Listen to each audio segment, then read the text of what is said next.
बिस्मिल्लाहिर्रहमानिर्रहीम, अस्सलाम वालेकुम। Welcome to my Zara kitchen. मैं हूँ ज़ारा किचन में आज बनाने जा रहे हैं बहुत ही स्पेशल आपकी और मेरी हम सब की पसंदीदा डिश पनीर का हलवा। हलवे तो हमने बहुत से बनाए, लेकिन आज का हलवा बहुत ही मज़ेदार और बहुत ही टेस्टी है। ट्राई ज़रूर कीजिएगा।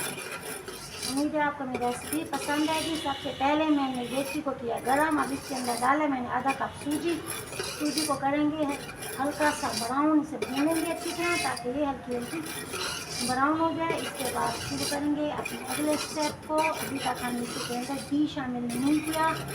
घी शामिल शुरू में नहीं करना। क्यों नहीं करना, ये जवाब आप मुझे देंगे मेरी रेसिपी देखने के बाद। मुझे इसका जवाब ज़रूर दीजिएगा कि घी को शुरू में हमने शामिल क्यों नहीं किया। ये देखिए ये हो चुकी है मेरी हल्की हल्की ब्राउन।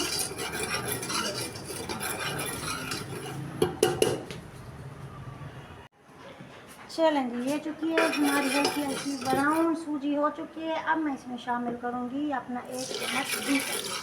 मैंने शामिल किया इसमें घी में हल्का सा अपनी सूजी को भूनेंगे। भूनने के बाद चलेंगे अगले स्टेप की तरफ। ऐसे ही हमारी सूजी भूनना शुरू हुई, हमने इसमें शामिल किया है अपना 1 गिलास पानी। तो 1 गिलास किया पानी शामिल।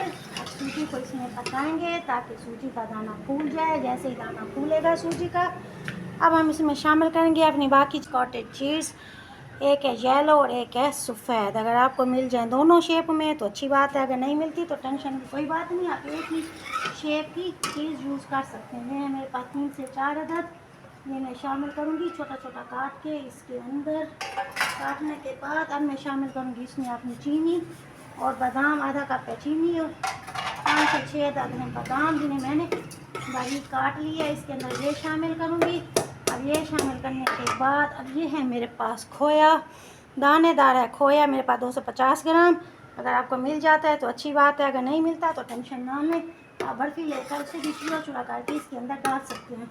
ये मैंने डाला इसके अंदर अपने खोए को 150 ग्राम। अब इसे करेंगे अच्छा सा मिक्स, इसकी करेंगे अच्छी सी भुनाई। ये देखिए करेंगे इसकी अच्छी सी भुनाई। चलें, बबल हमारे बनने शुरू हो चुके हैं। अब हम इसे देंगे अपना फाइनल टच। बहुत गौर और तवज्जो से देखिएगा, बहुत ही अहम है और बहुत ही ज़बरदस्त है। ये है मेरे पास ओल्पर वाली करीम। ये हम डालेंगे इसमें 4 से 5 चम्मच इसके अंदर यूज़ करेंगे अपने। ये मैंने डाल दिया अपनी ओल्पर वाली करीम। इसे करेंगे अच्छा सा मिक्स। ये देखेंगे क्या ज़बरदस्त का टच हमारी ओल्पर की करीम का। बहुत ही मज़ेदार पनीर सा हलवा हमारे किचन में तैयार और बहुत ही ज़बरदस्त खुशबू के साथ। अब यह मेरे पास केवड़ा वाटर, इसको मैं डालूँगी 1/4 यानी 1/4। डालने के बाद अब करेंगे इसकी अच्छी सी भुनाई। ये देखिए हो रही है इसकी अच्छी सी भुनाई। जैसे देखने में मज़ेदार वैसे खाने में भी लाजवाब। आज तो मेहमान तारीफ किए बगैर आपकी नहीं जाएगा। ये देखेंगे हो रही है इसकी भुनाई अच्छी सी। हलवे की करनी है हमें अच्छी सी भुनाई। ये देखें हलवे की अच्छी सी भुनाई हो चुकी है। बहुत सी प्यारी सी खुशबू हमारे किचन में फैल चुकी है। ये देखिए हलवे ने क्या किया, आपने पहले छोड़ दिए और जब इस स्टेज पे आए तो अब हम क्या करेंगे, इसको डिश आउट कर लेंगे। ये देखिए हलवा हमारा हो चुका है तैयार।